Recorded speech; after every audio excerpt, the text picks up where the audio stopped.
बुद्धि तत्व के दो भेदों का वर्णन करते हुए स्मृति किसको कहते हैं ये जानते हैं। स्मृति ज्ञात विषय ज्ञानम स्मृति कहते हैं।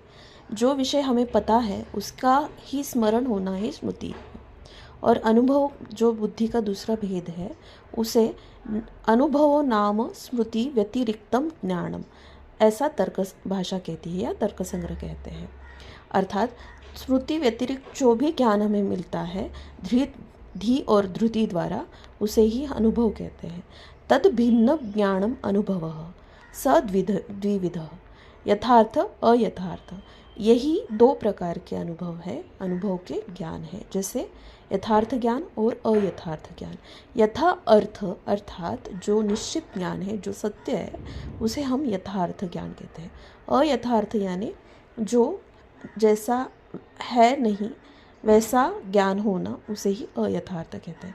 यथा रजतम इदम रजतम इति ज्ञानम, जो रजत है यानी जो चांदी है वैसे ही हमें जानना, उसे क्या कहते हैं, यथार्थ ज्ञान कहते हैं।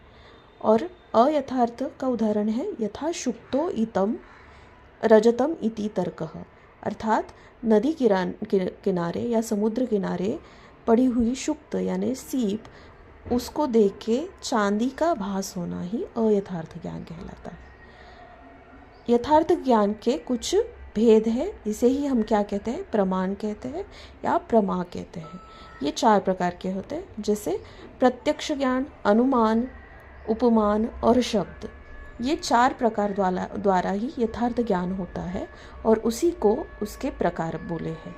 अयथार्थ ज्ञान को ही अप्रमा कहते हैं। ये 3 प्रकार की होती है, जैसे संशय, विपर्य और तर्क।